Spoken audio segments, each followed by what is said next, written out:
आऊज़ुबिल्लाहि मिनश्शैतानिर्रजीम बिस्मिल्लाहिर्रहमानिर्रहीम रब्बि इश्रह ली सदरी वयस्सिर ली अमरी वहलुल उक़्दतम मिन लिसानी यफ़क़हू क़ौली रब्बि ज़िदनी इल्मा रब्बि यस्सिर वला तुअस्सिर वतम्मिम बिल खैर। देखिए वो जो हमने पैसिव पढ़े थे, निष्क्रिय क्रिया पैसिव टेंस, यानी कि एक तो एक्टिव होता है 3 अक्षर के शब्द फ़तह, नसरा, शरीबा, करुमा, है ना। और वो तो होते हैं, ये वाले सारे के सारे क्रिया शब्द होते हैं। ये सक्रिय क्रिया होती हैं, एक्टिव क्रिया। इसका मतलब होता है उसने मदद की, यानी कि जो मदद कर रहा है, जो सब्जेक्ट है, जो फाइल है, जो काम करने वाला है, वो पता है, वो एक्टिवली, वो सक्रिय रूप से काम में जुड़ा हुआ है, काम से जुड़ा हुआ है, काम में इन्वॉल्व है। ठीक है ना। ये तो हो गया आपका पास्ट टेंस का शब्द नसरा, भूतकाल वाला शब्द। ये इसका सक्रिय क्रिया है प्रेजेंट टेंस की, वर्तमान काल की। इसके आगे या लग जाता है, या के ऊपर फतह लगता है, और दूसरे अक्षर पे, दूसरे हर्फ पे, है ना, फा के कलमा के ऊपर सुकून लगता है। ये आपका फ़ाला है ना, फ़ाआला। तो ये फ़ा का कलमा है, ये आइन का कलमा है, ये लाम का कलमा है, इसको ऐसे बोलते हैं। तो ये यन शुरू हो गया। मुज़ारे यानी कि प्रेजेंट टेंस, यानी कि वर्तमान काल। उसका मतलब है, उसका अर्थ है वो मदद कर रहा है या करेगा। अगर हम यन शुरू के आगे एक हर्फ लगा दें, एक अक्षर लगा दें, एक लेटर लगा दें, स, तो वो बन जाएगा सयन शुरू। यानी कि ये वाली बात पूरी तरीके से, पक्की तरीके से स्थापित कर गई कि ये भविष्य काल है। यानी कि ये काम जो है आने वाले भविष्य में, आने वाले फ्यूचर में होगा। इसकी मदद है, इसका मतलब है वो मदद करेगा आने वाले वक्त में। उसी के आगे हम सौफा लगा दें, ये भी हर्फ है। सौफा 3 अक्षर का शब्द नहीं समझिएगा। 3 अक्षर के शब्द में कभी भी बीच के ऊपर, बीच वाले अक्षर में सुकून नहीं आता है। ये भी हर्फ है। जैसे सा है, ये फ्यूचर वाला, यानी कि भविष्य में होने वाला कोई काम बताता है। ऐसे ही सौफा बताता है कि आने वाले थोड़े आगे भविष्य में वो काम, आने वाले वक्त में वो काम होने वाला है। सौफा यंसुरू का भी मतलब यही है, वो मदद करेगा। थोड़ा सा फर्क है दोनों में, ठीक है ना। अब देखिए इसी क्रिया को लेके चलते हैं। नसरा पास्ट टेंस की क्रिया, भूतकाल की क्रिया, ठीक है ना। इसको देखते हैं निष्क्रिय फॉर्म में, यानी कि पैसिव प्रेजेंट में। एक्टिव प्रेजेंट में था यन शुरू, पैसिव प्रेजेंट में क्या हो जाएगा, जो कि काम किसी, जिसमें मैंने आपको बताया था निष्क्रिय क्रिया वो क्रिया होती है जिसमें करने वाला सब्जेक्ट या फाइल, जो भी काम करने वाला है वो सीधा सीधा डायरेक्टली उसमें काम से जुड़ा नहीं होता है, उस इन्वॉल्व नहीं होता है, उसमें उसके द्वारा हुआ होता है, कोई और बता रहा होता है। इसीलिए जो पैसिव क्रिया होती है ये कमांड फॉर्म, हुक्म या आज्ञा या आदेश या अम्र को अपने लिए एक्सेप्ट नहीं करती है, उसको कबूल नहीं करती है, क्योंकि करने वाला जो है वो पूरी तरीके से एक तरह से थर्ड पर्सन की तरह हो जाता है। अब देखिए यह यन शुरू था प्रेजेंट टेंस में, एक्टिव में, है ना, कि वो काम कर, वो मदद कर रहा है। यह है युन सरू, या के ऊपर यहाँ जबर है, यहाँ पे पेश है। ये पेश बताता है कि ये पैसिव है, प्रेजेंट है, निष्क्रिय है। इसमें करने वाला सब्जेक्ट जो है वो डायरेक्टली इसमें जुड़ा हुआ नहीं है।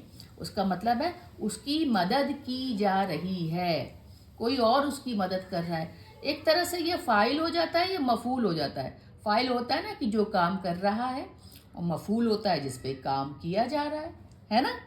तो एक तरह से देखा जाए तो पैसिव में मफूल का ही, मैंने आपको पिछले पार्ट में थोड़ा सा इसको अच्छे से समझाया था। अगर आप देखें तो आप इसके पिछले वाला जो चैप्टर है उसको जाके देखेंगे। इसके आगे हम हर्फ लगाते हैं स, तो ये हो जाएगा स युन सरू, यानी कि उसकी मदद की जाएगी भविष्य में, फ्यूचर में, है ना। मुदारे है ये भी। और सौफा भी भविष्य काल का हर्फ है।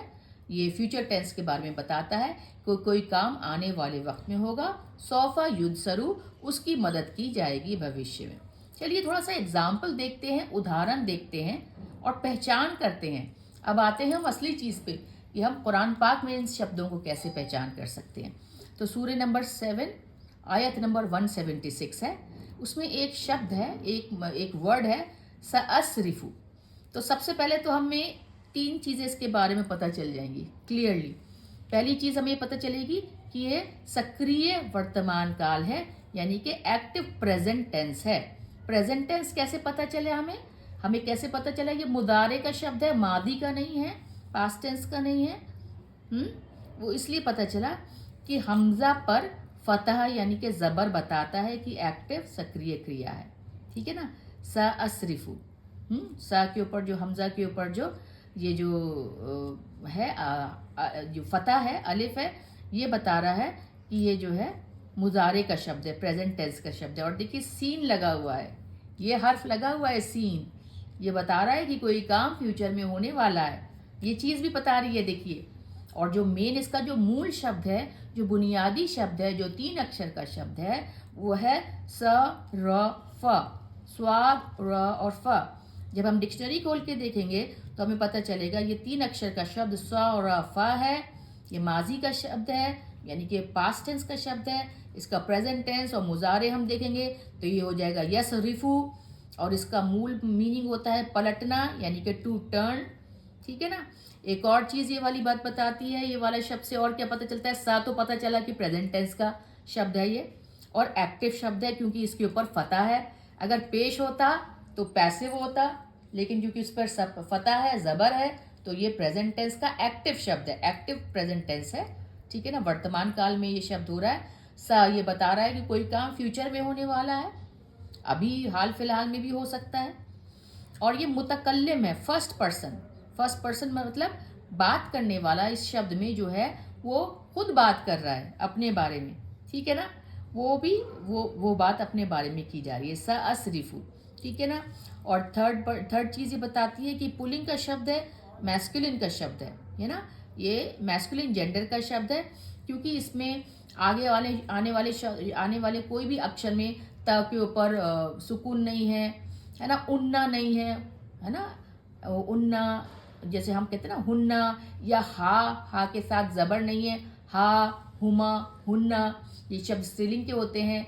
अत है ना, और तुन्ना है ना, ये सारे शब्द स्त्रीलिंग के होते हैं। तो ये बात पता चल गई कि ये पुल्लिंग का शब्द है। ठीक है ना। तो हम जो है जब ये सब चीज़ें पढ़ रहे हैं कुरान पाक में, जब ये शब्द देखते हैं तो हम इस तरीके से इनके बारे में पता लगा सकते हैं, इनको पहचान सकते हैं, इनको आइडेंटिफाई कर सकते हैं। इस तरीके से आइडेंटिफिकेशन होता है। 3-4 चीज़ें पता चल जाती हैं।